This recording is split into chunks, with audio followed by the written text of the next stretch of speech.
Shalom, selamat hari Sabat bagi umat Tuhan sekalian. Puji syukur kepada Tuhan untuk setiap berkat yang boleh kita rasakan bersama-sama selama KKR dari malam ke malam. Sabat ini merupakan penutupan kebaktian kebangunan rohani Gereja Masehi Advent Hari ke-7 Daerah Misi Maluku bekerja sama dengan Yayasan Cornelius dengan tema Happiness with Jesus. Untuk itu, mari kita siapkan hati dan pikiran kita untuk mengikuti acara keluarga, pembahasan diskusi sekolah Sabat, dan pelayanan perorangan serta lagu buka yang akan dipandu oleh Praise Team.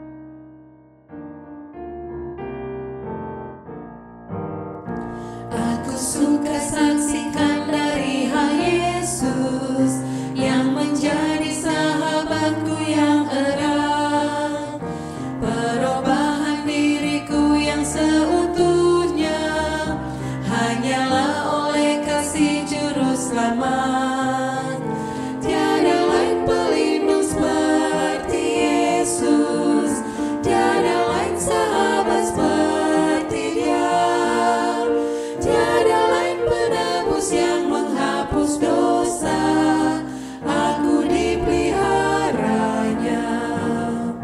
Yesus menemukan aku dalam dosa, hatiku berkeluh kesah dan sukar, tapi ku diangkat oleh tangan Yesus dan dipimpinnya di jalan yang benar.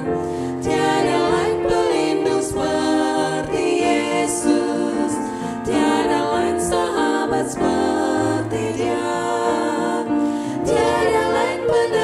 Yang menghapus dosa, aku dipeliharanya. Tiap hari Tuhan beri janji yang baru, bertambahlah aku insaf kasih-Nya.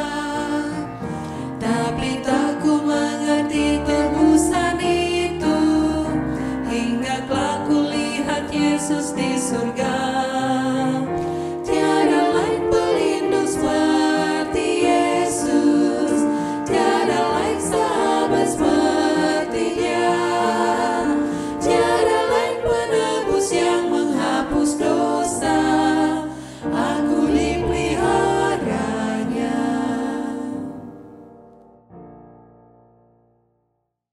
Selamat hari Sabat untuk kita semua. Ayat hafalan kita di Sabat hari ini terambil dari dalam kitab Efesus 2 ayat 13 dan 14. Tetapi sekarang di dalam Kristus Yesus kamu yang dahulu jauh sudah menjadi dekat oleh darah Kristus. Karena Dialah damai sejahtera kita yang telah mempersatukan kedua pihak dan yang telah merubuhkan tembok pemisah, yaitu perseteruan. Kita berdoa. Tuhan di surga, di saat ini, di Sabat Tuhan yang suci ini, kami bersyukur, kami berterima kasih untuk berkat Tuhan, kasih sayang Tuhan, penjagaan Tuhan dalam kehidupan kami semua. Tuhan tibakan kami lagi di Sabat Tuhan yang suci ini dengan tidak kurang satu apa. Di saat ini Bapa, kami akan memulaikan rangkaian ibadah Sabat kami. Kami akan mulaikan dengan sekolah Sabat. Tuhan kiranya mau ada dalam acara kami ini. Diskusi sekolah Sabat yang akan kami pelajari di saat ini, Tuhan kiranya mau ada bersama-sama dengan kami. Kiranya pelajaran sekolah Sabat di Sabat ini dapat menjadi berkat, dapat menjadi pegangan dan kekuatan dalam kehidupan kami. Menyerahkan ibadah kami sepanjang Sabat ini ke dalam tangan-Mu, kiranya Engkau mau hadir dalam perbaktian kami, dan kiranya kami semua dapat memperoleh berkat Sabat. Terima kasih Tuhan mendengar dan menjawab doa kami. Dalam nama Yesus kami sudah berdoa. Amin. Shalom. Selamat pagi dan selamat hari Sabat. Berkat Tuhan kiranya senantiasa ada di tengah-tengah kehidupan kita sebagai suami, istri, dan anak-anak dalam satu keluarga. Pada kesempatan ini saya akan membawakan acara rumah tangga dengan judul Keluarga Bahagia. Hal-hal apakah yang dapat membuat rumah tangga Anda berbahagia? Apakah uang, rumah yang mewah, serta harta yang berlimpah? Atau karena suami dan istri berasal dari suku yang sama, atau memiliki pendidikan atau profesi yang sama? Semua hal di atas mungkin dapat membantu atau mendorong kebahagiaan dalam rumah tangga. Tetapi semuanya bukanlah yang terutama. Contohnya, ada pasangan suami istri yang hidup berkelimpahan. Tetapi hidup rumah tangga mereka tidak bahagia. Bahkan berakhir dengan perceraian. Contoh yang lain, ada juga pasangan suami istri yang punya kedudukan terhormat dan dihormati, namun tidak merasakan kebahagiaan dalam rumah tangganya, sehingga mereka pisah ranjang dan bahkan berakhir pada perceraian juga. Dan masih banyak lagi contoh yang lain yang membuat rumah tangga itu bercerai.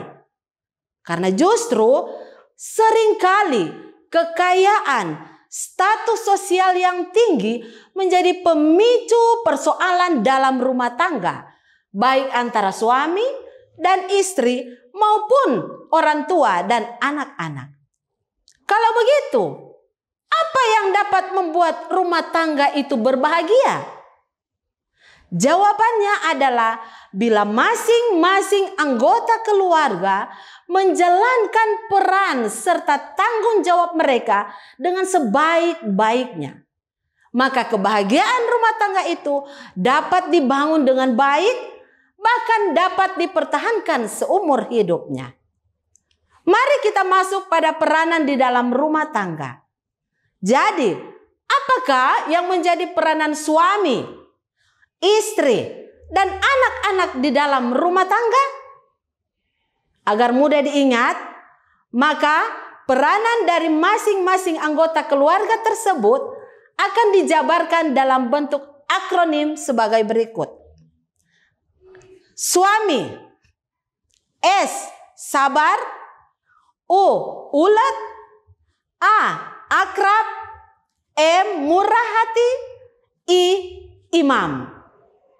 Seorang suami haruslah seorang yang sabar membimbing rumah tangganya dalam menjalani hidup bersama istri dan anak-anaknya.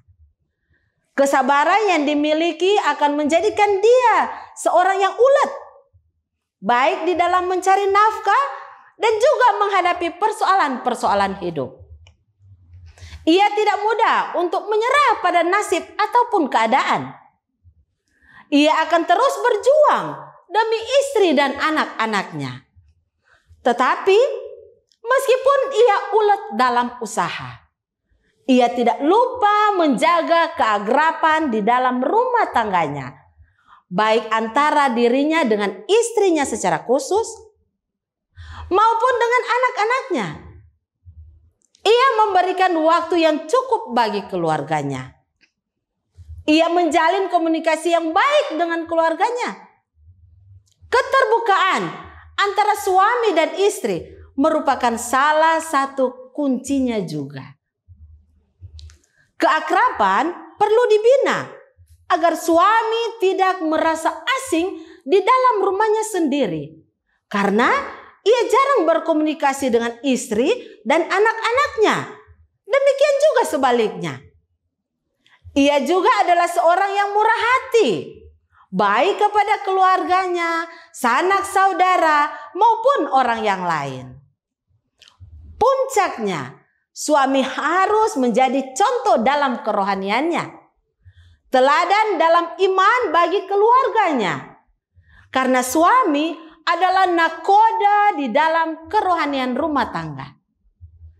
Kerohanian rumah tangga sangat dipengaruhi oleh kerohanian suami atau ayah, karena ia adalah seorang imam di dalam keluarga. Sekarang kita datang pada peranan istri.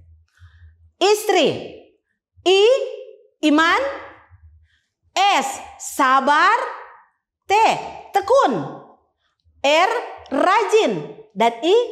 Intim. Seorang istri haruslah seorang yang memiliki iman yang teguh, karena ia perlu memberikan dukungan yang penuh kepada iman yang dimiliki suaminya. Istri adalah wakil imam atau suami di dalam rumah tangga. Untuk itu, diperlukan kesabaran, ketekunan, dan kerajinan di dalam mendukung segala yang dilakukan oleh suami, baik di luar terlebih di dalam keluarga. Diperlukan istri yang sabar ketika rumah tangga dalam kesulitan maupun dalam tantangan. Seorang istri haruslah tekun menjalankan kewajibannya di dalam rumah tangga, mengatur keuangan dan kebutuhan-kebutuhan rumah tangga. Suaminya telah mempercayakan semua urusan rumah tangga kepada istri, termasuk di dalam mendidik anak-anak.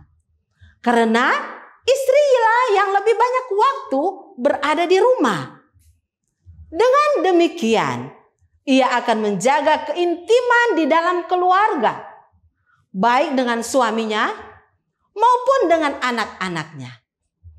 Sekarang mari kita datang pada peranan anak-anak dalam rumah tangga. Anak, ajarkan aku melakukan tugasku. N, nasihati bila aku salah. Akuilah kelebihan yang aku miliki. Dan K, kerjasama orang tua dan anak adalah kerinduanku. Dengan kita mendengarkan pembahasan di atas, maka kita boleh tahu apa yang dirindukan oleh seorang anak. Anak perlu dibimbing dalam melakukan tugas dan kewajibannya. Bimbingan dapat diberikan melalui contoh dan mengerjakan bersama orang tua dan anak-anak. Anak-anak perlu dinasihati dengan kasih bila ada kekurangan dan kesalahan yang mereka lakukan. Ingat, tidak ada yang sempurna karena anak-anak masih dalam proses belajar untuk menjadi dewasa. Mereka juga perlu dihargai atas keberhasilan-keberhasilan yang sudah mereka capai. Adalah layak untuk memberikan penghargaan kepada anak-anak yang telah berhasil melakukan tugasnya. Dan untuk menyimpulkan semuanya, perlu kerjasama yang baik antara orang tua dan anak di dalam menjalankan pengajaran, tuntunan, bahkan disiplin sekalipun. Orang tua berkewajiban menerapkan peraturan dalam disiplin di dalam rumah tangga. Namun, janganlah sekedar membuat peraturan. Namun justru orang tualah yang melanggar dengan alasan bahwa peraturan itu dibuat hanya untuk anak-anak, bukan orang tua. Ayat firman Tuhan yang terdapat dalam Amsal 11 ayat 29 berkata, siapa yang mengacaukan rumah tangganya akan menangkap angin. Orang bodoh akan menjadi budak orang bijak. Dan dalam Markus 3 ayat 25 berkata, dan jika suatu rumah tangga terpecah-pecah, rumah tangga itu tidak dapat bertahan. Semoga pelajaran ini dapat memberikan inspirasi sederhana bagi pasangan-pasangan suami istri, agar kebahagiaan rumah tangga kita semakin lengkap lagi. Ini menjadi doa dan harapan kita bersama tentunya. Saya bawa dalam nama Yesus. Amin.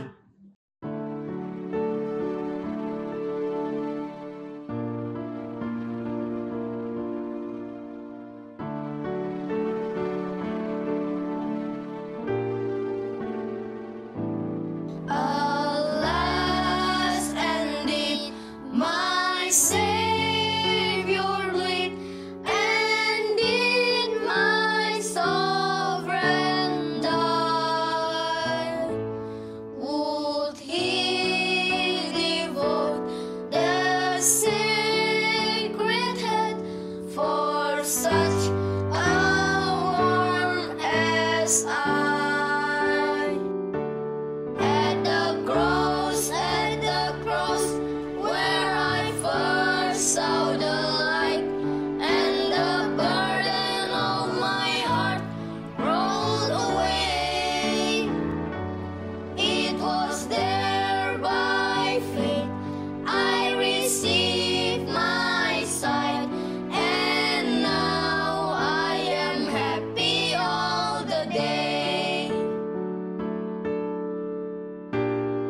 Shalom, selamat Sabat kepada seluruh umat-umat Tuhan yang sedang mengikuti ibadah Sabat ini. Kita akan ada dalam diskusi pelajaran sekolah Sabat di pelajaran yang ke-5 dalam triwulan ini. Dan saya tidak sendirian, saya ditemani dengan sahabat-sahabat saya, hamba-hamba Tuhan yang masih muda, yang masih fresh, yang akan menolong kita untuk mempelajari pelajaran sekolah Sabat kita di hari Sabat ini. Di sebelah saya, sebelah kanan saya, ada hamba Tuhan Pendeta Hengki Langelo, dan di samping kiri saya ada hamba Tuhan Pendeta Aksi Lololuan. Sebelum kita memulai diskusi pelajaran sekolah Sabat, kita akan berdoa. Dan mari kita berdoa.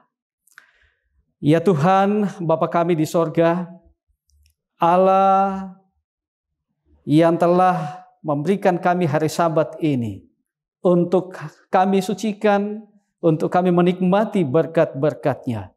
Saat ini ya Tuhan, kami akan mendiskusikan pelajaran sekolah Sabat ini. Hamba memohon kiranya kuasa Roh Kudus boleh menuntun kami, membuka pikiran kami, setiap perkataan kami boleh diberkati oleh Tuhan, sehingga apa yang akan kami bicarakan ini boleh benar-benar sesuai dengan kebenaran firman Tuhan. Ini doa kami ya Tuhan, ampuni kami orang berdosa, di dalam nama Yesus kami berdoa. Amin. Umat-umat Tuhan yang dikasihi Tuhan, mari kita datang pada pelajaran sekolah Sabat kita. Pelajaran yang ke-5 dengan judul Pendamaian Horizontal, Salib dan Gereja. Pada pekan yang lalu, kita sudah melihat bagaimana manusia didamaikan dengan Tuhan. Kenapa manusia diperdamaikan dengan Tuhan? Karena manusia telah menjadi seteruh Allah setelah manusia jatuh ke dalam dosa. Manusia oleh Adam dan Hawa memilih jalannya sendiri, dan pada akhirnya mereka jatuh ke dalam dosa sehingga membuat perseteruan atau permusuhan antara Allah dan manusia. Tapi kita bersyukur oleh karena salib di mana Yesus tergantung di sana, memberikan pendamaian, rekonsiliasi antara Allah dan manusia. Dan kalau kita boleh katakan itu yang disebut dengan pendamaian vertikal, yaitu perdamaian atau pendamaian antara manusia dan Allah. Nah, pekan ini kita akan membahas tentang pendamaian horizontal. Apa itu pendamaian horizontal? Kalau horizontal berarti hubungan antara manusia dan manusia. Sementara vertikal adalah hubungan antara manusia dengan Tuhan. Ada dua sorotan penting di sana dalam pendamaian horizontal, yaitu salib dan gereja. Sebelum kita lebih jauh membahas pelajaran ini, kita akan melihat ayat tema untuk pelajaran kita sepanjang pekan ini yang terdapat di dalam Efesus 2 ayat 13 dan 14. Tetapi sekarang di dalam Kristus Yesus kamu, yang dahulu jauh sudah menjadi dekat oleh darah Kristus. Karena dialah damai sejahtera kita, yang telah mempersatukan kedua pihak dan yang telah merobohkan tembok pemisah, yaitu perseteruan. Efesus 2 ayat 13 dan 14. Mari coba kita melihat sekilas ke belakang. Hubungan antara orang Yahudi dan non-Yahudi. Bagi orang Yahudi, mereka mengklaim diri bahwa hanya merekalah yang berhak untuk mendapatkan keselamatan itu. Sementara orang-orang yang ada di luar Yahudi, mereka tidak punya hak untuk mendapatkan keselamatan. Nah, dalam tulisan Rasul Paulus kepada jemaatnya di Efesus, dalam Efesus pasal 2 ayatnya yang ke-11 dan seterusnya, di situ Paulus berbicara kepada semua orang Kristen. Orang Kristen yang berasal dari orang Yahudi dan orang Kristen yang berasal dari non-Yahudi. Rasul Paulus dalam pelajaran hari Minggu di situ dikatakan bahwa kedua kelompok manusia ini atau dua kelompok etnis ini dipersatukan di dalam proses pendamaian yang kepadanya Yesus datang dan mendamaikan.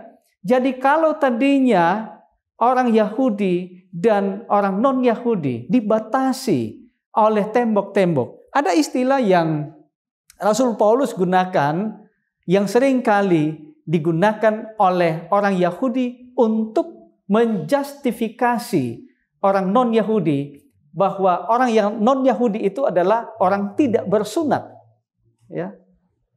Nah, dari keturunan Abraham, bahwa orang yang berhak untuk mendapatkan keselamatan adalah mereka yang bersunat. Sementara yang tidak bersunat, mereka tidak punya hak untuk mendapatkan keselamatan. Dan ini masih tetap berlaku sampai kepada zaman orang Yahudi. Bahwa orang-orang non-Yahudi disebut oleh orang Yahudi sebagai orang-orang yang tidak bersunat. Nah, inilah yang menjadi sorotan dari Rasul Paulus kepada jemaat Efesus agar tidak ada lagi batasan-batasan atau istilah-istilah yang membuat diskriminasi di dalam jemaat. Karena salib telah membuat kita bersatu, telah membuat hubungan antara orang Yahudi dan non-Yahudi dipersatukan. Bahkan dalam pelajaran kita di pelajaran hari Minggu disebutkan bahwa dibawa dekat dengan Kristus. Jadi semua orang, baik orang Yahudi maupun orang non-Yahudi, semua dipersatukan dan sekarang ini sudah ada di dalam Kristus. Jadi tidak ada lagi yang jauh. Walaupun konsep orang Yahudi dalam pelajaran sekolah sahabat kita, ya, yang saya katakan tadi bahwa orang-orang Yahudi sering mencemooh orang-orang non-Yahudi, ya. Cemoohan itu adalah dengan menggunakan istilah orang-orang yang tidak bersunat. Ya. Dan bahkan pada zaman Bait Suci itu ada batasan-batasan, ada peringatan-peringatan yang diberikan di sana bahwa tidak ada orang non-Yahudi yang bisa melewati batas itu. Kalau melewati berarti ada masalah yang akan mereka hadapi. Luar biasa sekali. Jadi memang orang-orang non-Yahudi ini sangat dibatasi di dalam segala hal. Dan orang Yahudi menganggap diri mereka adalah mereka yang ada dalam kelas yang khusus, ya, orang-orang khusus. Nah, kita bersyukur karena pelajaran ini mengingatkan kita untuk memandang kepada salib. Oh, salib itu telah membuat kita dekat satu dengan yang lain. Ketika kita ada di dalam jemaat, maka tidak ada lagi etnis. Memang kita dalam satu jemaat terdiri dari berbagai etnis, suku, ras, bahasa, dan lain sebagainya. Tetapi kita semua dipersatukan oleh Kristus. Ya, kita dipanggil melalui salib Kristus, kita dapat mendapatkan penyembuhan. Jadi keretakan-keretakan yang terjadi di antara kita satu dengan yang lain itu diperbaiki melalui salib. Nah, sekarang kita akan masuk membahas tentang proses rekonsiliasi ini lebih mendalam lagi di pelajaran hari Senin, dan ini akan dibahas oleh sahabat saya, Pendeta Langelo, tentang proses rekonsiliasi karunia Allah dari salib. Terima kasih Pendeta Ramba. Dalam hari Senin ini, rekonsiliasi karunia Allah dari salib. Rekonsiliasi atau pendamaian ini bukanlah istilah mekanis atau istilah hukum, tetapi istilah interpersonal yang mempertunjukkan perbaikan hubungan yang rusak. Ini lebih mendalam lagi. berbicara tentang hubungan, di mana konteks kita dalam Efesus 2 ayat 11 sampai 22. Di sini salib menjadi karunia Allah yang besar. Salib ini menjadi dampak yang besar atau pengaruh yang besar bagi mereka yang menerima rekonsiliasi itu. Di sini ada keuntungannya. Dalam salib atau karunia Allah yang diberikan kepada setiap orang, yang pertama, yang jauh atau dalam konteks ini, orang yang bukan Yahudi, yang jauh dari Allah dan umatnya didekatkan. Luar biasa pengaruh salib atau rekonsiliasi ini. Menjadi aplikasi dalam kehidupan kita. Ketika kita jauh dari Tuhan, ketika kita jauh dari umat atau jemaat, ketika kita mendapatkan pengaruh dari salib ini, kita akan didekatkan. Keuntungan yang kedua kita dapatkan dalam karunia Allah atau rekonsiliasi salib ini adalah permusuhan atau yang disebut dalam sekolah sahabat ini, enemy, akan dilenyapkan. Jadi tidak ada lagi permusuhan ketika kita menerima pengaruh salib atau rekonsiliasi ini. Keuntungan yang ketiga yang kita dapat adalah kita diubahkan menjadi umat yang baru. Tujuan Kristus untuk memperdamaikan. Tujuan Kristus untuk rekonsiliasi antara hubungan yang rusak dengan sesama ini. Seperti apakah rekonsiliasi itu? Kalau kita lihat di sini, salib sangat berdampak pada hubungan. Bayangkan kita boleh lihat karya salib ini. Karya Kristus yang penuh kuasa di kayu salib, ini dapat memperbaikan hubungan antara sesama. Kita juga akan dikuasai oleh salib itu. Karena tujuan Kristus membuat keduanya ada dalam satu tubuh dengan Allah lewat jemaatnya yang kudus ini. Demikian pelajaran hari Senin. Nah, sekarang mari kita pindah ke topik yang lain. Di pelajaran hari Selasa, di situ dikatakan menghancurkan dinding pemisah.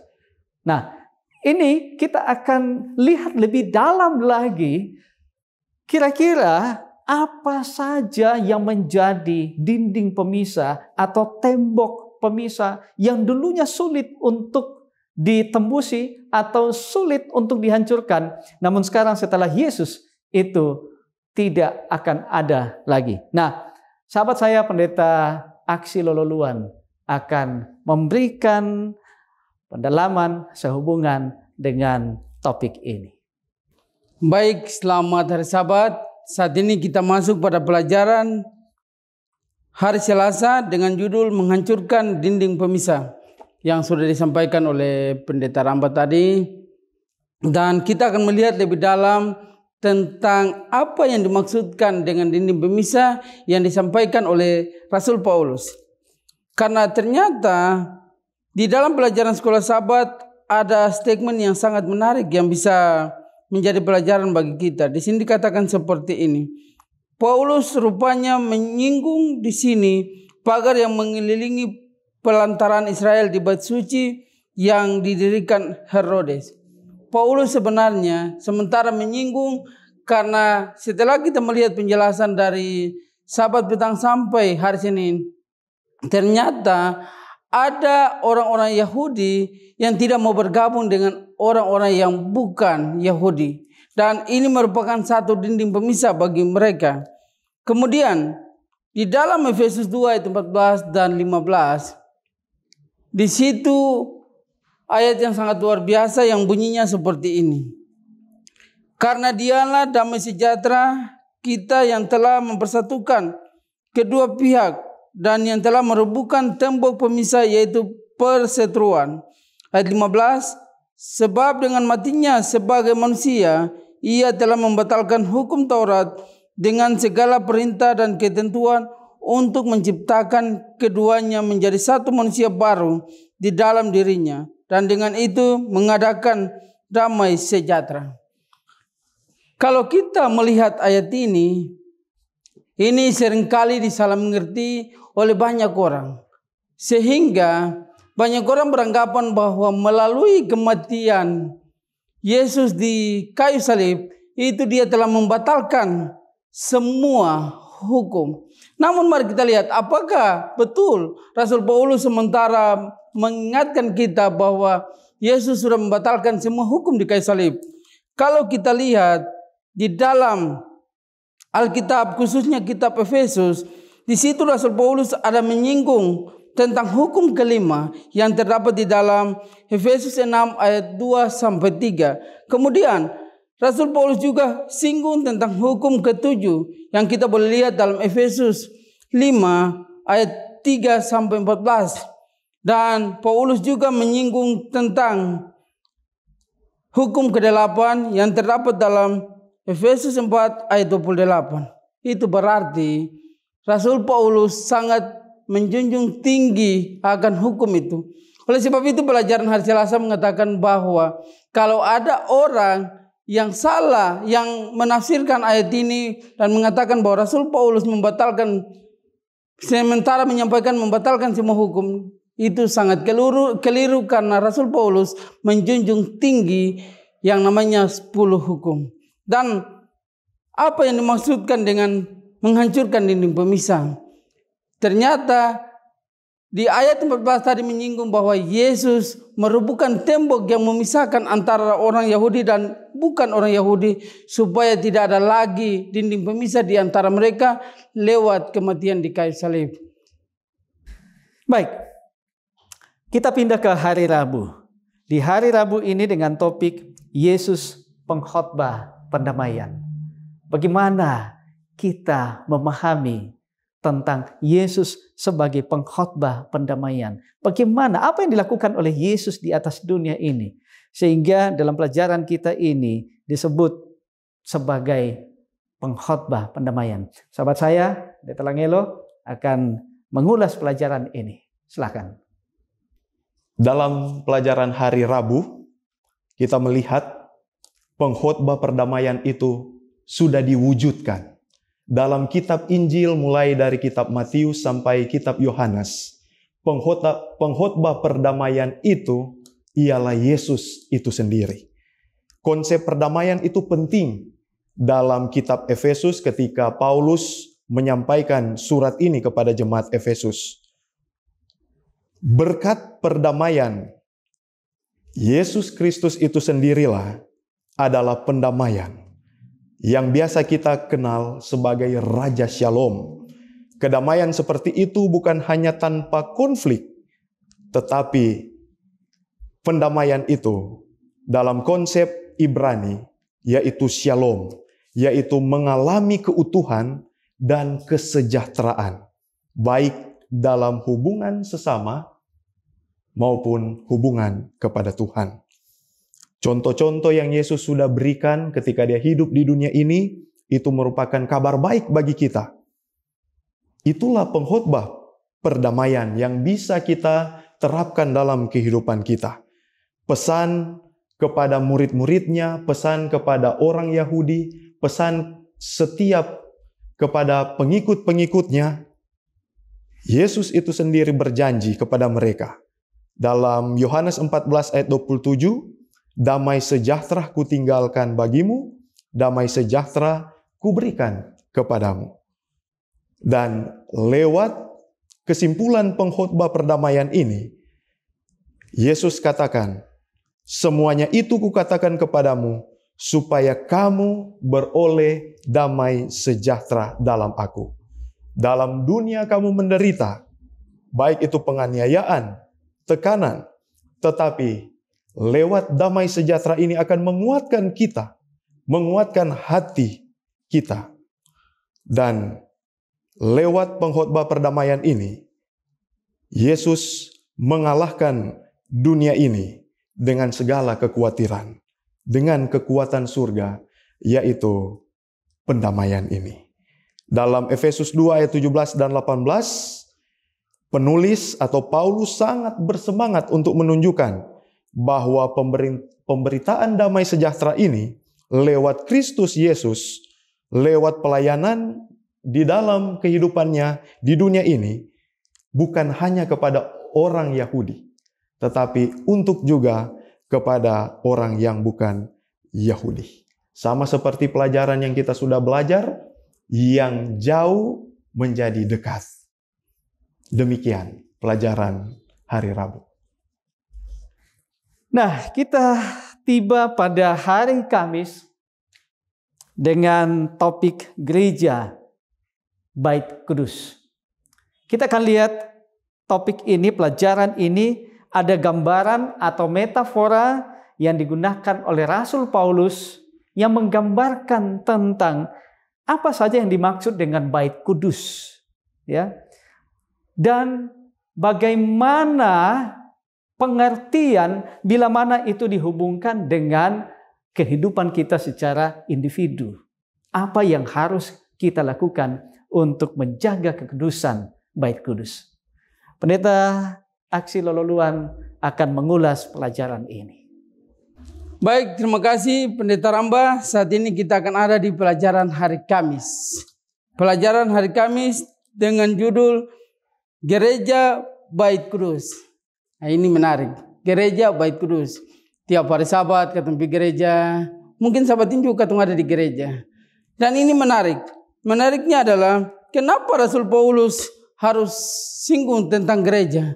Ternyata di dalam pelajaran hari Kamis di Efesus 2 ayat 1 sampai 10, di situ ada poin yang menarik, yaitu mengingatkan kita untuk memiliki hubungan dengan Tuhan atau dengan Yesus. Kemudian di dalam Efesus 2 ayat 11 sampai 22 mengingatkan kita untuk memiliki hubungan dengan sesama manusia. Oleh sebab itu ada hubungan vertikal antara kita dengan Tuhan, ada hubungan horizontal antara manusia dengan manusia. Itu yang Rasul Paulus inginkan untuk kita hidupkan di dalam kehidupan kita, sehingga tidak ada lagi tembok-tembok yang memisahkan kita. Kemudian di dalam pelajaran hari Kamis, di sini kenapa Paulus memakai atau menggunakan metafora Bait Kudus untuk gereja sebagai gambaran puncak bagi penyatuan penuh orang bukan Yahudi di dalam gereja. Kenapa? Karena ternyata Rasul Paulus menggunakan ini supaya tidak ada lagi, dan di gereja itu adalah tempat di mana kita boleh berkumpul untuk saling menguatkan satu dengan yang lain, bukan untuk membeda-bedakan satu dengan yang lain dan kita membangun tembok. Tapi itu adalah hal yang sangat bagus untuk kita harus jaga. Kemudian di pelajaran hari Kamis ada statement yang sangat bagus, metafora Bait Kudus untuk memvisualisasikan kekudusan gereja, peran Allah dalam mendirikan dan menumbuhkan gereja, dan keakraban orang percaya di dalam gereja. Ternyata kata yang paling bagus di bagian akhir adalah keakraban di dalam gereja. Itu berarti sudah tidak ada lagi dinding-dinding pemisah yang kita harus buat sebagai orang-orang yang percaya kepada Tuhan, percaya akan kematian Tuhan. Jangan pernah kita merasa bahwa kita ini lebih dari si A atau si B. Tapi mari kita harus membangun keakraban kita di dalam gereja, saling menguatkan satu dengan yang lain supaya kita tetap kuat di dalam Tuhan. Demikianlah pelajaran hari Kamis yang kita dengarkan pada saat ini. Terima kasih. Sahabatku, umat Tuhan yang masih tetap setia bersama-sama menikmati berkat Sabat dan mengikuti pelajaran sekolah Sabat ini. Tidak terasa kita sudah ada pada penghujung diskusi pelajaran sekolah Sabat kita ini, dan kita akan ada pada konklusi atau kesimpulan dari apa yang kita sudah pelajari hari per hari dan yang sudah dibahas oleh kedua hamba Tuhan ini. Ada 3 tema penting yang telah disoroti dalam pelajaran kita pekan ini. Yang pertama adalah Kristus Yesus menyelamatkan semua orang baik orang Yahudi maupun orang non-Yahudi atau bukan Yahudi. Memang meskipun pertama-tama Allah memanggil orang Yahudi atau orang Israel untuk menjadi umat pilihannya, tetapi oleh karena penolakan mereka kepada Yesus sebagai Mesias, Sang Juru Selamat, maka keselamatan itu terbuka bagi semua orang, tidak terkecuali bagi segala bangsa. Semua mendapatkan keselamatan itu. Nah, sehingga inilah yang menjadi misi Yesus, yang menyebabkan Yesus datang ke dunia ini untuk mempersatukan semua orang di atas dunia ini, apalagi sebagai orang Kristen. Jadi tidak ada lagi yang membatasi kita. Kemudian sorotan tema yang kedua yang kita sudah pelajari, bahwa keselamatan ditawarkan oleh Tuhan kepada semua orang, dan itu bersifat universal, bukan lagi secara individu. Karena kematian Yesus di atas kayu salib yang telah memberikan keselamatan itu kepada semua orang percaya.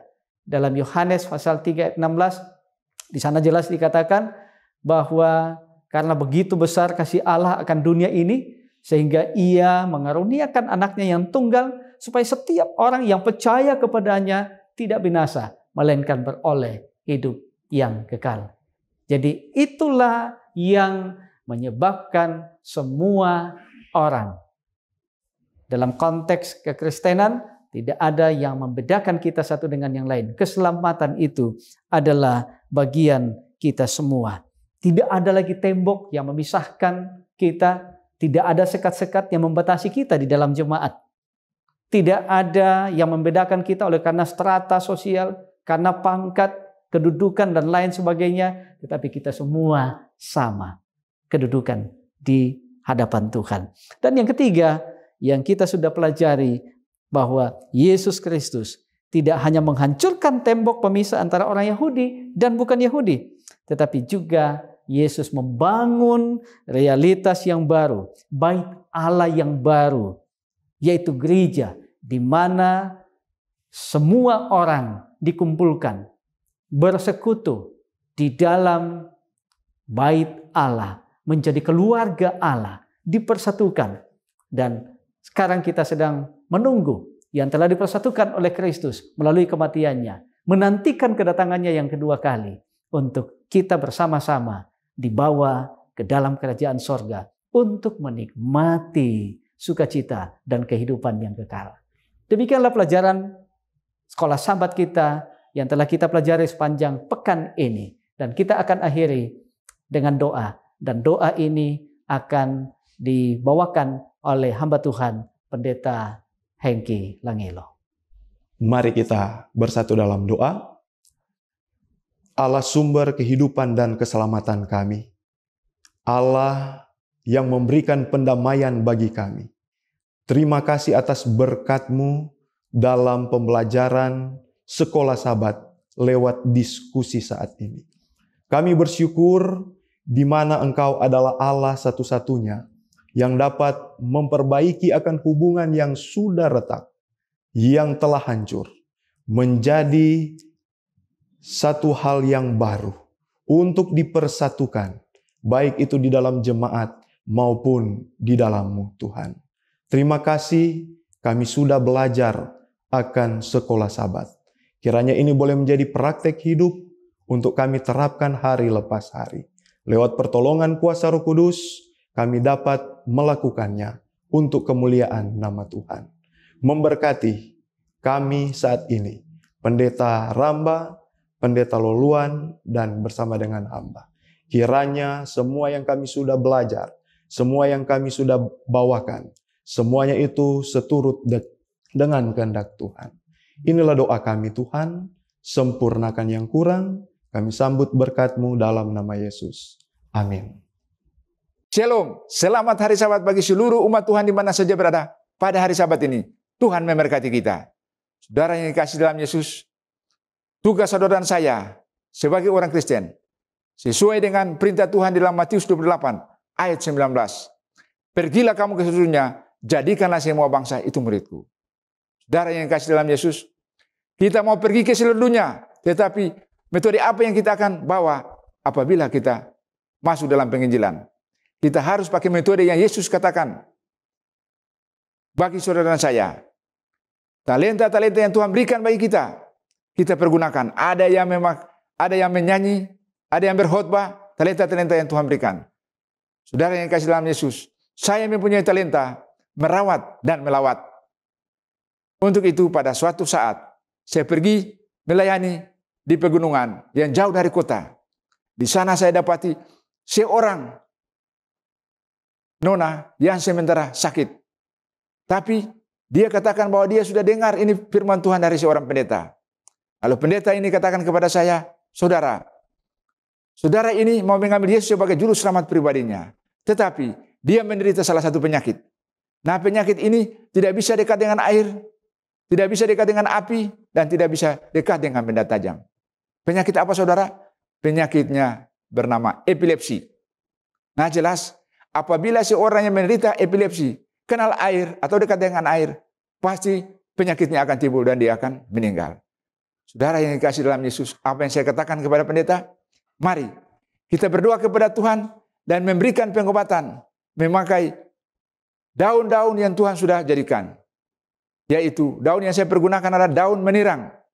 Saya minta pendeta rebus itu daun, kasih dia minum. Tapi sebelumnya kita harus berdoa. Karena Tuhan adalah dokter di atas segala dokter. Dan Tuhan akan memberikan penyembuhan bagi dia pada hari Sabat ini. Saudara yang dikasih dalam Yesus, mujizat yang Tuhan pernah lakukan di atas dunia ini pada hari Sabat, yaitu terdapat di dalam Matius 12. Yang menyatakan bahwa Yesus pada waktu masuk dalam Ka'bah pada hari Sabat, yang mengulurkan tangan orang yang patah menjadi lurus. Disitulah menjadi satu kenyataan bahwa kuasa pada hari Sabat sangat besar. Saudara yang dikasih dalam Yesus, pada waktu orang yang sakit yang mau mengambil Yesus sebagai juru selamat pribadi ini, dia minum air yang diberikan oleh pendeta. Saya katakan kepada pendeta berdoa. Kita berdoa dan bekerja, pasti Tuhan akan berikan penyembuhan. Akhirnya Tuhan menjawab doa kita dan anak itu mengambil keputusan untuk dibaptiskan. Saudara-saudara yang dikasih dalam Yesus, Tuhan sangat berkuasa dan Tuhan yang menyelamatkan manusia. Tuhan akan memberikan kuasa bagi saudara dan saya apabila kita mau mengabarkan firman Tuhan ini kepada orang lain. Saudara-saudara yang dikasih dalam Yesus, banyak tugas kita. Tuhan akan memakai saudara dan saya untuk mengambil saudara-saudara kita yang lain untuk datang kepada Tuhan melalui talenta-talenta kita masing-masing. Dan pada hari Sabat ini, saya percaya saudara yang mendengarkan akan pekabaran ini menjadi semangat untuk bekerja bagi Tuhan sesuai talenta-talenta yang Tuhan berikan bagi kita. Dan Alkitab menyatakan jangan takut. Banyak tantangan yang akan kita dapati. Tetapi Matius 28 ayat 20 menyatakan Tuhan menyertai kamu sampai kesudahan. Saya bawa dalam nama Yesus. Amin.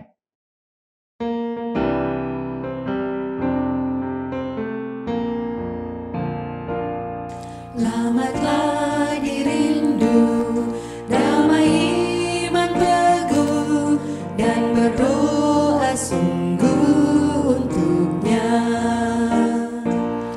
Tapi perhentian tiada didapatkan kalau tanpa korban di mezbah. Apa engkau telah serahkan di mezbah Tuhan, hasrat hatimu semuanya. Engkau boleh dapat perhatian dan rahmat kalau engkau berserah padanya. Maukah engkau jalan dalam terang Tuhan dan beroleh damai dan iman, turut kehendaknya, bebas dari susah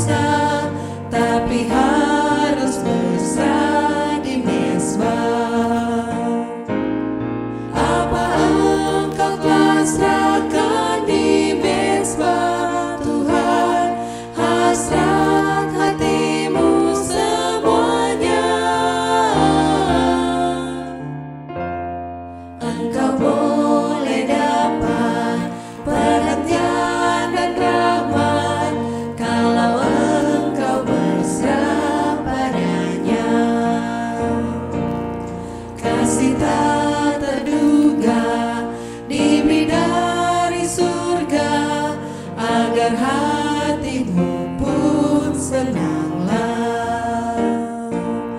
Persatuan indah kita dengan Yesus hanya oleh kurban di mezbah. Apa engkau pasrahkan di mezbah Tuhan, hasrat hatimu semuanya. Engkau boleh dapat perhatian dan rahmat kalau engkau berserah padanya.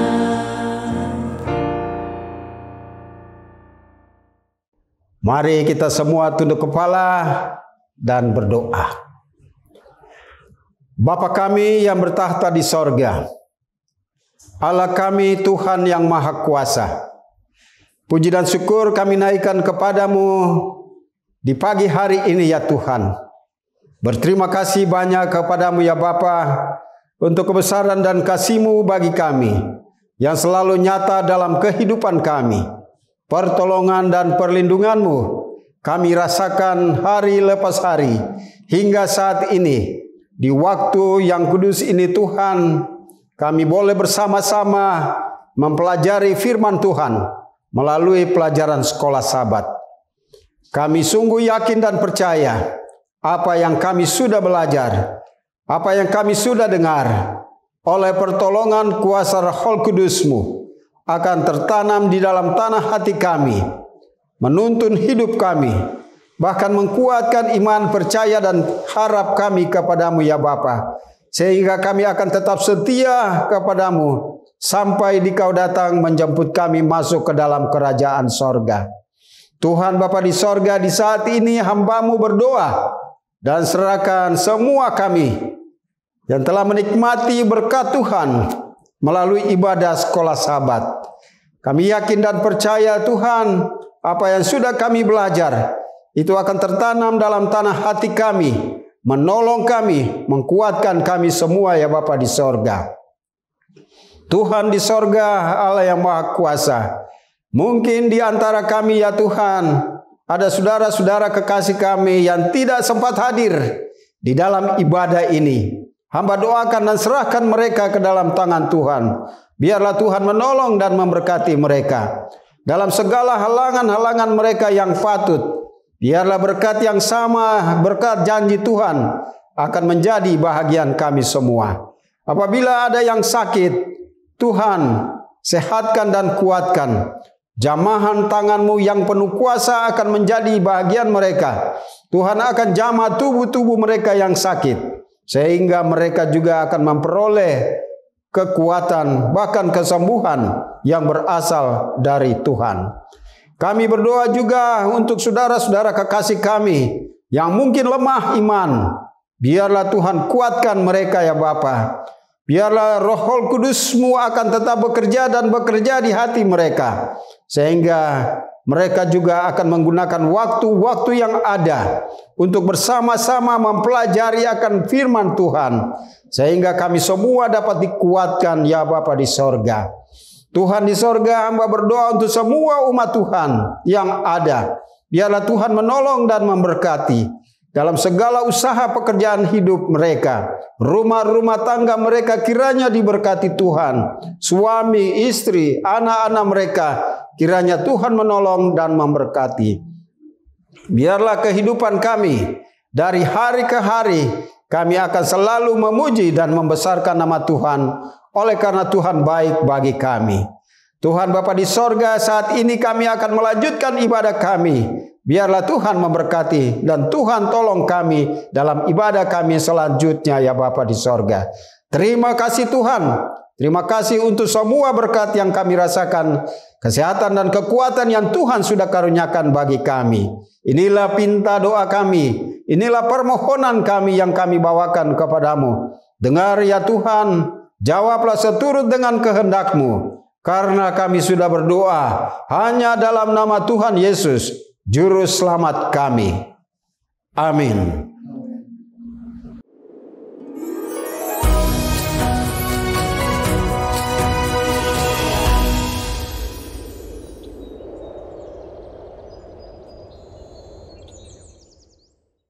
Terpujilah nama Tuhan. Sabat ini 29 Juli 2023 merupakan perayaan Sabat beserta penutupan kebaktian kebangunan rohani Gereja Masehi Advent Hari ke-7 Daerah Misi Maluku bekerja sama dengan Yayasan Cornelius dengan tema Happiness with Jesus. Untuk memulaikan acara khotbah, mari kita ikuti bersama-sama bacaan panggilan berbakti dilanjutkan dengan lagu buka yang akan dipimpin oleh Praise Team. Salam, selamat siang dan selamat hari Sabat untuk kita semua. Ayat persahutan kita pada saat ini terdapat di dalam Mazmur 46 ayat 1-8. Mazmur 46 ayat 1-8 dengan perikop Allah kota benteng kita. Untuk pemimpin biduan dari Bani Korah dengan lagu Alamot nyanyian. Allah itu bagi kita tempat perlindungan dan kekuatan, sebagai penolong dalam kesesakan sangat terbukti. Sebab itu kita tidak akan takut, sekalipun bumi berubah, sekalipun gunung-gunung goncang di dalam laut. Sekalipun ribut dan berbuih airnya, sekalipun gunung-gunung goyang oleh geloranya. Kota Allah kediaman yang maha tinggi, disukakan oleh aliran-aliran sebuah sungai. Allah ada di dalamnya, kota itu tidak akan goncang. Allah akan menolongnya menjelang pagi. Bangsa-bangsa ribut, kerajaan-kerajaan goncang, ia memperdengarkan suaranya dan bumi pun hancur. Kita baca secara bersama-sama. Tuhan semesta Allah menyertai kita, kota benteng kita ialah Allah Yakub. Demikian pembacaan ayat persahutan kita pada saat ini. Tuhan memberkati.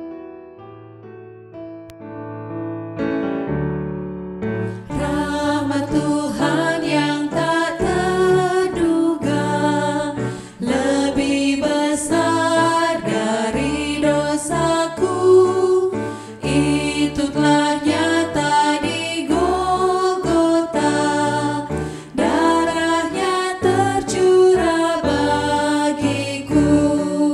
Rahmat Tuhan yang memberi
Mari kita berdoa.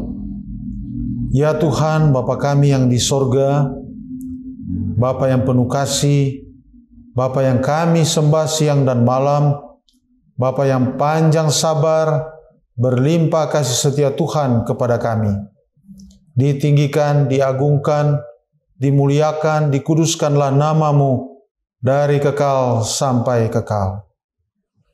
Di kesempatan yang berbahagia ini, kami menghampiri Tuhan dengan penuh kerendahan hati. Kami mengaku kami orang berdosa, penuh kekurangan, kelemahan, dan dosa. Tuhan kasihani kami, Ampuni kami dari segala dosa dan pelanggaran kami yang banyak. Dan mari Tuhan, Engkau mendengarkan seru doa yang kami sampaikan pada saat ini. Kami mau berdoa, Tuhan kiranya memberkati seluruh pendengar yang budiman, yang sudah mengikuti kebaktian kebangunan rohani dari malam pertama sampai malam terakhir, dan masih mengikuti kebaktian hari Sabat. Di Sabat siang hari ini hamba mohon Tuhan kiranya memberkati dengan berkat-berkat yang limpah dari sorga.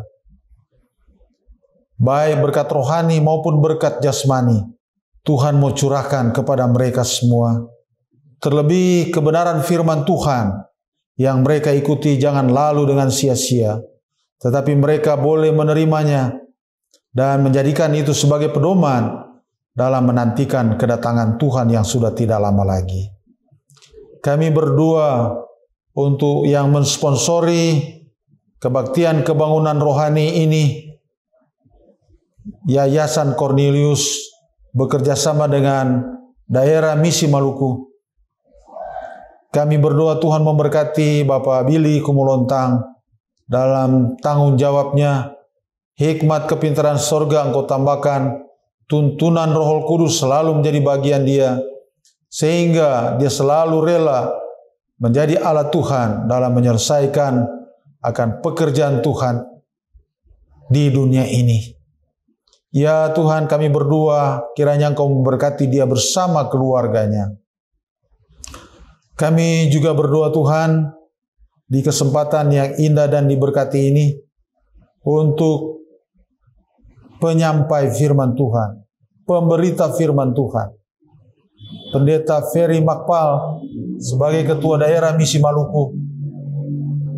Tuhan kasihani dia, Tuhan urapi dia dengan Roh-Mu yang suci, dan biarlah Tuhan berbicara melalui dia untuk Sabat siang ini, sehingga apa yang dia sampaikan oleh tuntunan Roh Kudus kami boleh mengerti, kami boleh pahami, kami boleh terapkan dalam kehidupan kami. Tuhan, Roh Kudus mengurapi dia secara khusus, sehingga pekabaran yang dia bagikan benar-benar Tuhan yang menyampaikan lewat mulutnya.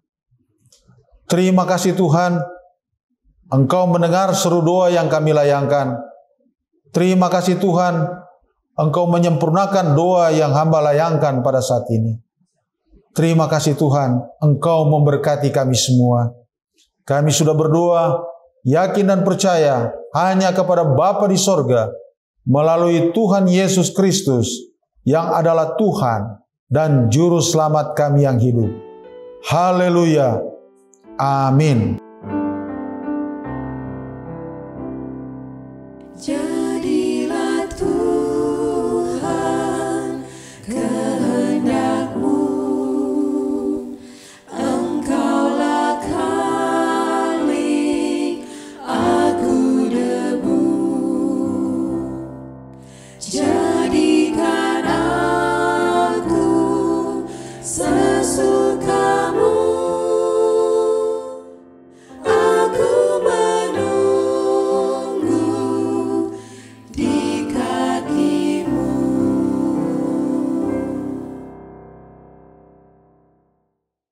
Selamat Hari Sabat untuk seluruh umat-umat Tuhan. Kita tiba pada bacaan persembahan kita di Sabat Tuhan yang suci ini. Mari kita siapkan persembahan kita. Namun sebelumnya saya mengundang seluruh umat Tuhan, kita buka bersama dalam Alkitab kita, dalam 2 Korintus 9, ayatnya yang ke-6 hingga ayatnya yang ke-8. Camkanlah ini, orang yang menabur sedikit akan menuai sedikit juga, dan orang yang menabur banyak akan menuai banyak juga. Hendaklah masing-masing kita memberikan menurut kerelaan hatinya, jangan dengan sedih hati atau karena paksaan, sebab Allah mengasihi orang yang memberi dengan sukacita. Dan Allah sanggup melimpahkan segala kasih karunia kepada kamu supaya kamu senantiasa berkecukupan di dalam segala sesuatu dan malah berkelebihan di dalam pelbagai kebajikan. Mari kita berdoa. Bapa kami yang berada dalam kerajaan surga, puji dan syukur kami naikkan selalu ke hadirat-Mu ya Allah, atas segala berkat, kasih dan penyertaan Tuhan di dalam kehidupan kami. Saat ini ya Tuhan, masing-masing kami telah menyediakan persembahan maupun persepuluhan kami kepada Tuhan. Tuhan mau berkati ini, kiranya persembahan yang kami berikan padamu pada hari Sabat ini boleh membantu memperluas pekerjaan Tuhan dan menjadi berkat bagi setiap umat-umat Tuhan yang memberi. Kami juga mau berdoa ya Tuhan, memberkati akan setiap mata pencaharian dari seluruh umat-umat Tuhan. Kiranya kami semua boleh diberkati dengan berkat-Mu, dan kami akan selalu diingatkan untuk mengembalikan apa yang menjadi milik Tuhan dan membawa persembahan ungkapan syukur kami kepada Tuhan. Ini doa kami ya Bapa. Tuhan mau berkati akan persembahan kami di Sabat ini. Tuhan mau memberkati kami semua. Di dalam nama Yesus kami sudah berdoa. Amin.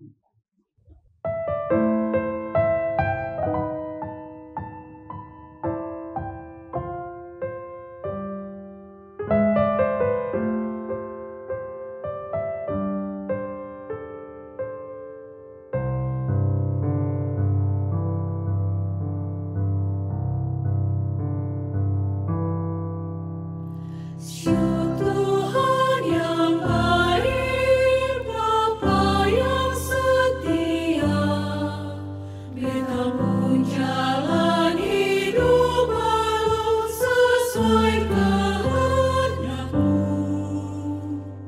Ajari Beta tetap nikmat kasih-Mu, ubahlah sesuai dengan rancangan-Mu.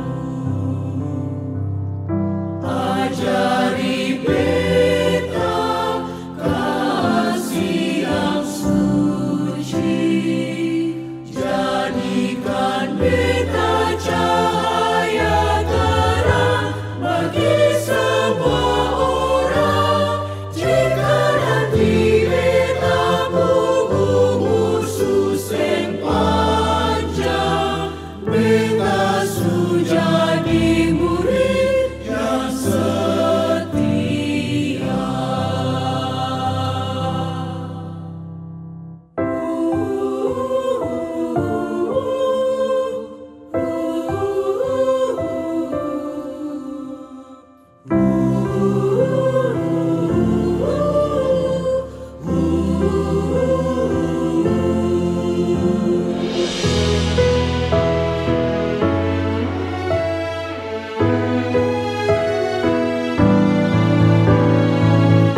Ajari Beta kasih yang suci, jadi cahaya terang di tengah dunia.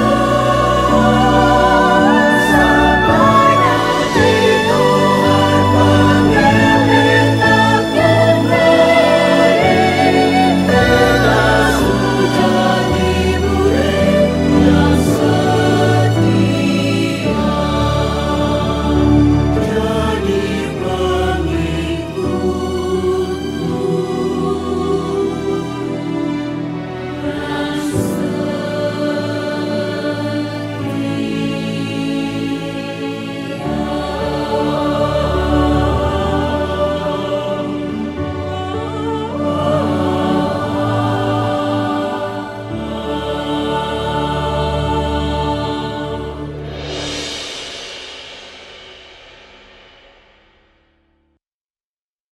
Selamat Sabat saudara yang dikasihi oleh Yesus. Pada siang Sabat Tuhan yang suci ini, kita akan mendengarkan ayat tema yang telah dipilih oleh pembicara.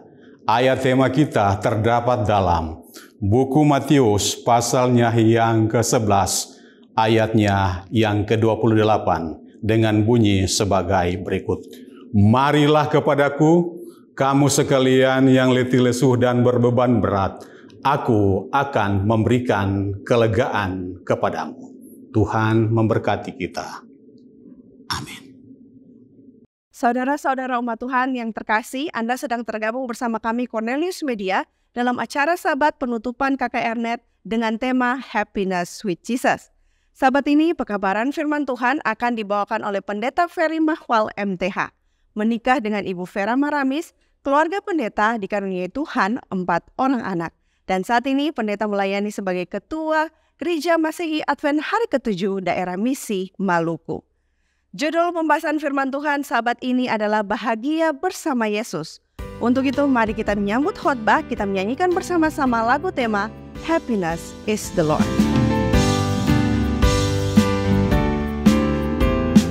Happiness is to know the Savior, living a life within His favor, having a change in my behavior. Happiness is the Lord. Happiness is a new creation, Jesus and me in close relation, having a part in His salvation. Happiness is the Lord. Real joy is mine, no matter if teardrops start. I found the secret, it's Jesus in my heart. Happiness is to be forgiven, living a life that's worth the living, taking a trip that leads to heaven. Happiness is the Lord. Happiness is the Lord. Happiness is the Lord.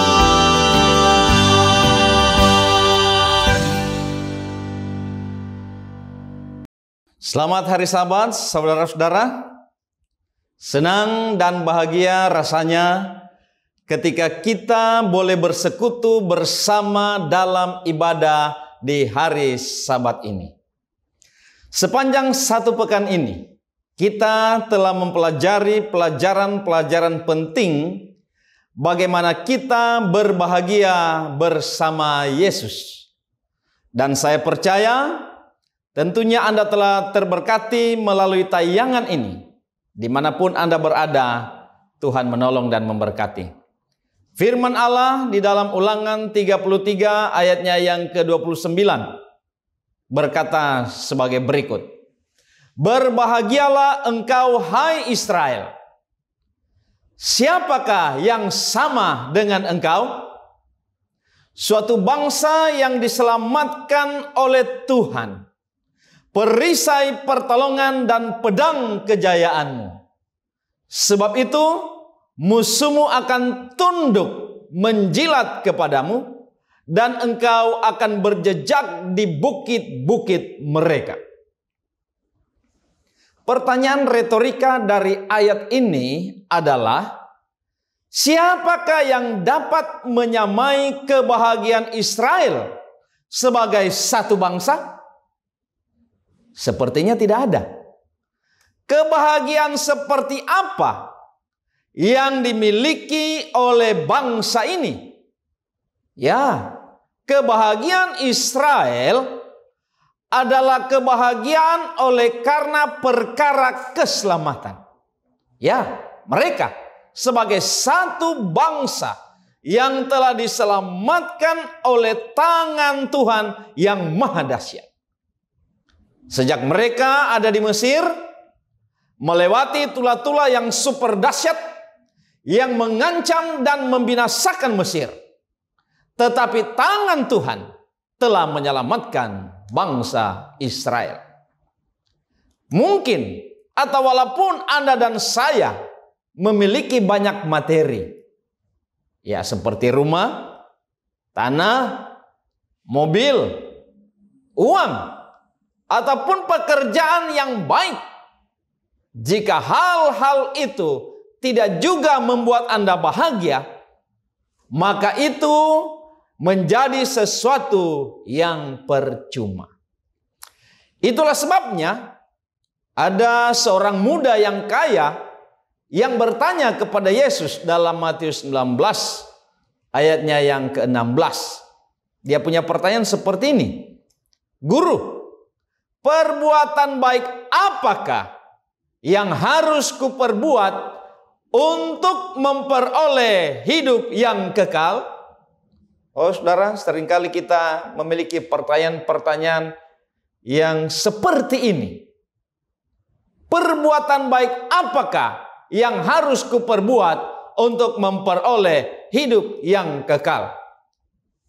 Pertanyaannya adalah, apakah hidup yang ia miliki sekarang ini tidaklah cukup baginya? Dia adalah seorang muda, kaya lagi. Apakah dia tidak memiliki sebuah kehidupan?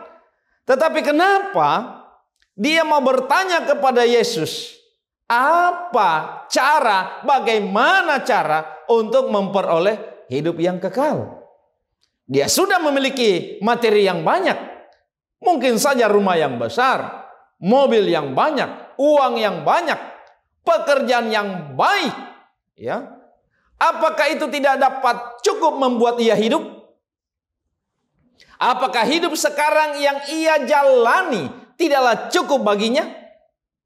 Apakah ia tidak merasa berbahagia dengan kehidupan yang ia miliki sekarang ini? Mengapa ia harus mencari hidup yang lain, yaitu hidup yang kekal? Itulah sebabnya Rasul Yohanes menyatakannya kepada kita pada saat ini, yaitu mengenal Yesus Kristus adalah satu kebahagiaan tersendiri. Mengapa? Karena ini menyangkut perkara hidup yang kekal. Itulah sebabnya anak muda tadi bertanya kepada Yesus, apakah yang dapat ia lakukan untuk memperoleh hidup yang kekal? Firman Allah dalam Yohanes 17 ayatnya yang ketiga.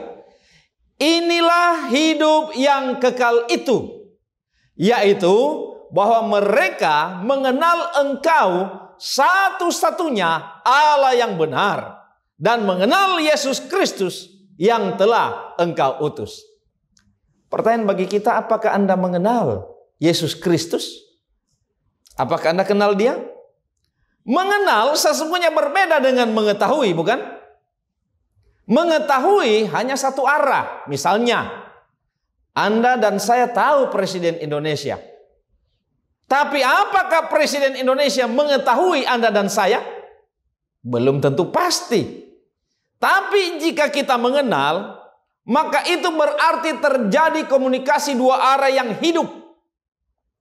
Ada komunikasi yang terbangun dengan baik, saling mengetahui satu dengan yang lain. Jadi yang membuat Anda berbahagia seutuhnya adalah karena Anda dan saya mengenal kebenaran. Bukan saja mengenal kebenaran, tetapi juga melakukan kebenaran itu. Satu kebahagiaan tersendiri tentunya. Firman Allah dalam 3 Yohanes 4 berkata seperti ini.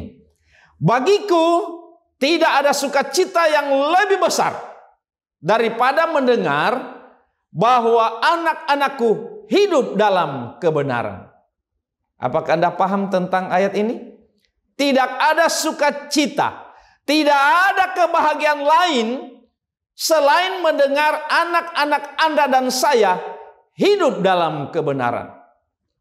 Sekali lagi, dasar dari sukacita dan kebahagiaan Anda dan saya adalah hidup di dalam kebenaran. Ada sebuah keheranan bagi kelompok orang percaya yang mengaku-ngaku melayani Tuhan Yesus.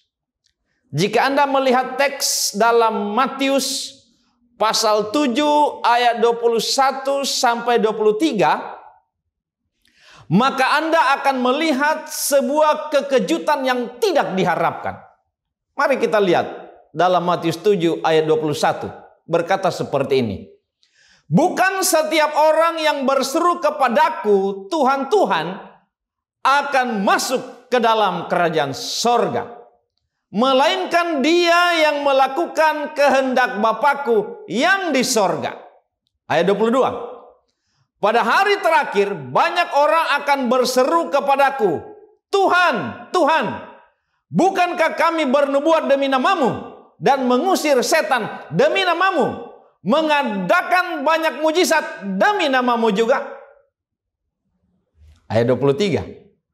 Pada waktu itulah aku akan berterus terang kepada mereka dan berkata, aku tidak pernah mengenal kamu. Enyalah daripadaku kamu sekalian pembuat kejahatan. Oh saudaraku, kejahatan apa yang mereka buat? Sehingga kebahagiaan untuk memperoleh kerajaan sorga dan hidup kekal menjadi sirna. Ya, mereka, Anda dan saya, tidak melakukan kehendak Bapa. Pertanyaan bagi kita, apa itu kehendak Bapa? Ya, melakukan kebenaran.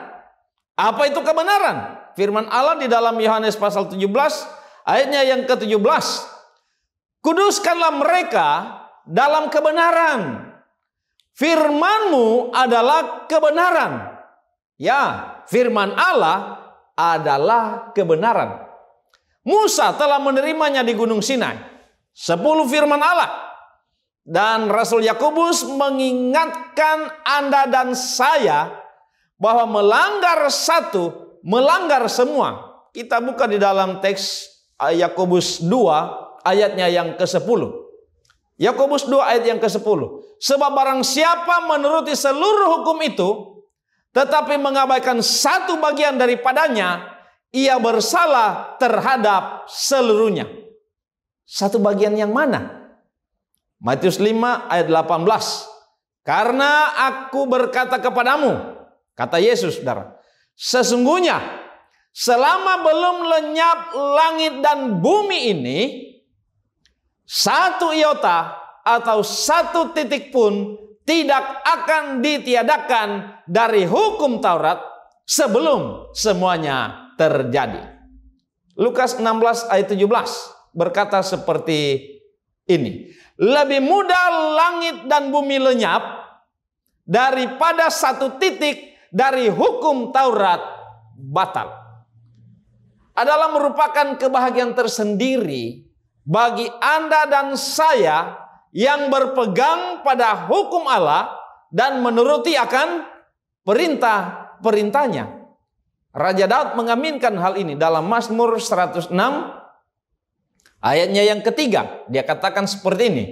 Berbahagialah orang-orang yang berpegang pada hukum, yang melakukan keadilan di segala waktu. Ada kebahagiaan tersendiri untuk orang-orang yang seperti ini, benar. Berpegang pada hukum, melakukan perintah-perintah Tuhan. Mazmur 112 ayatnya yang pertama berkata seperti ini. Haleluya, berbahagialah orang yang takut akan Tuhan, yang suka kepada segala perintahnya. Sekali lagi di sini, mungkin Anda sedang mencari kebahagiaan dengan apa yang ditawarkan oleh dunia ini. Tetapi Yesus mengundang Anda dan saya untuk menikmati kebahagiaan bersama dengannya. Itulah sebabnya undangan Yesus di dalam Matius 11 ayatnya yang ke-28. Dia mengundang semua kita, Anda dan saya, marilah kepadaku semua yang letih lesu dan berbeban berat, aku akan memberi kelegaan kepadamu. Ia menawarkan kebahagiaan yang penuh, yaitu hidup bersama dengannya. Undangan diberikan, marilah kepadaku semua yang letih lesu dan berbeban berat, aku akan memberikan kelegaan kepadamu. Anda mungkin bisa memiliki kekayaan dunia ini, saudara. Anda mungkin bisa memiliki segala-galanya. Tapi perhatikan tulisan firman Allah di dalam Matius 16 ayatnya yang ke-26. Ini satu pengingat untuk Anda dan saya ketika mungkin Anda dan saya memiliki segala-galanya di atas dunia ini. Memiliki berbagai macam hal yang ada di dalam kehidupan Anda. Perhatikan Matius 16 ayatnya yang ke-26. Apa gunanya seorang memperoleh seluruh dunia tetapi kehilangan nyawanya? Dan apakah yang dapat diberikannya sebagai ganti nyawanya? Ada kisah menarik di dalam Lukas pasal 10 ayatnya yang pertama sampai ayatnya yang ke-20. Kalau Anda membacanya di dalam Lukas 10 ayat yang pertama sampai ayat yang ke-20. Kisah yang sangat luar biasa. Satu kali Yesus mengutus 70 murid. Mereka berjalan berdua-dua untuk melakukan pelayanan di kota-kota. Dan ketika Yesus mengutus mereka, mereka pergi dengan sukacita. Mereka pergi dengan kebahagiaan. Mereka mau bekerja dan mau melayani Yesus. Dan ketika mereka kembali, mereka membuat laporan pelayanan yang mendetail kepada Yesus. Semua dilaporkan secara mendetail. Semua datang dengan penuh sukacita dan kebahagiaan oleh karena ada keberhasilan dalam pekerjaan dan juga pelayanan yang diberikan oleh murid-murid ini. Banyak pencapaian yang mereka buat. Banyak prestasi dalam pelayanan yang mereka buat. Dan semuanya bersukacita. Semuanya berbahagia. Tetapi saudaraku, Yesus berkata kepada mereka di dalam Lukas pasal 10 ayatnya yang ke-20 berkata seperti ini. Namun demikian, janganlah bersukacita karena roh-roh itu takluk kepadamu, tetapi bersukacitalah karena namamu ada terdaftar di sorga. Oh saudaraku yang diberkati oleh Tuhan. Sesungguhnya mungkin Anda punya pencapaian membuat Anda punya kebahagiaan. Mungkin apa yang Anda miliki juga merupakan kebahagiaan tersendiri untuk Anda dan saya. Mendapatkan materi yang lebih banyak, keberhasilan di dalam pekerjaan dan pelayanan. Ada sebuah prestasi yang tinggi yang Anda dapatkan, yang membuat Anda merasa berbahagia. Tetapi satu penekanan pada siang hari Sabat ini adalah bagaimana Yesus mengamarkan kita untuk berbahagia dan bersukacita, bukan hal-hal yang lain. Ya mungkin Anda tidak salah untuk mendapatkan itu, tetapi semua ini adalah penopang di dalam kebahagiaan Anda dan saya. Itu tidak salah, tetapi itu adalah penopang di dalam kebahagiaan Anda. Tetapi kebahagiaan yang penuh adalah jika nama Anda dan saya tertulis di dalam kitab apa? Kitab kehidupan. Di mana keselamatan dan hidup yang kekal akan menjadi bagian Anda dan saya. Oh haleluya, puji Tuhan.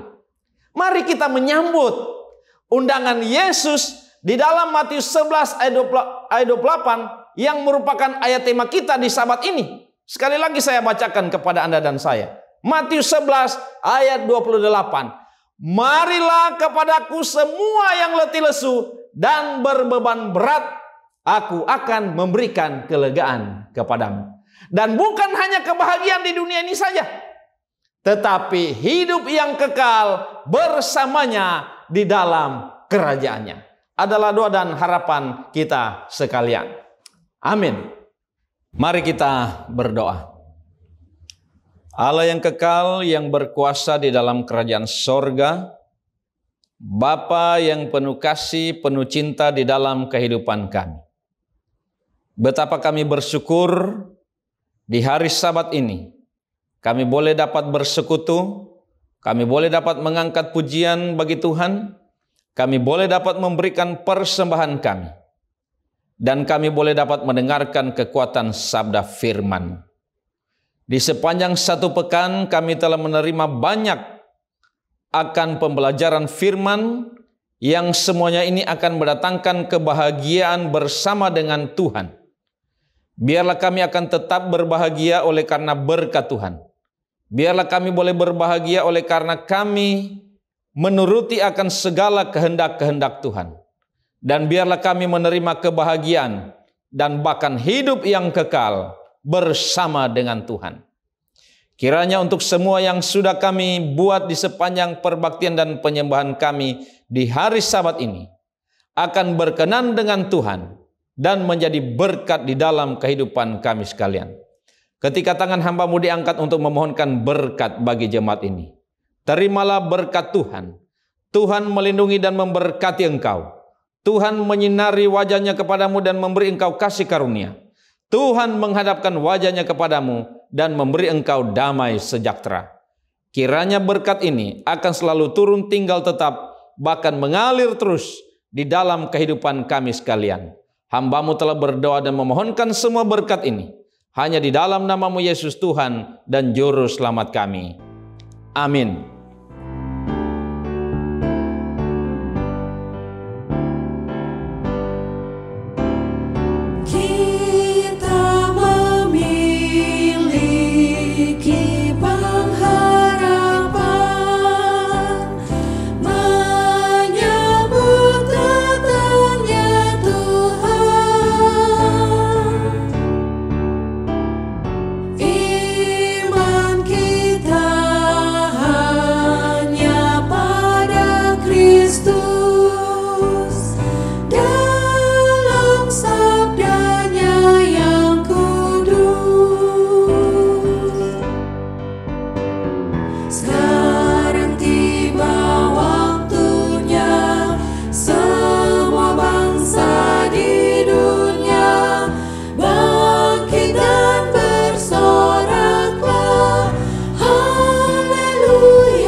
Puji Tuhan, rangkaian ibadah Sabat ini telah selesai, dan puji Tuhan karena kita boleh menyelesaikan kebaktian kebangunan rohani.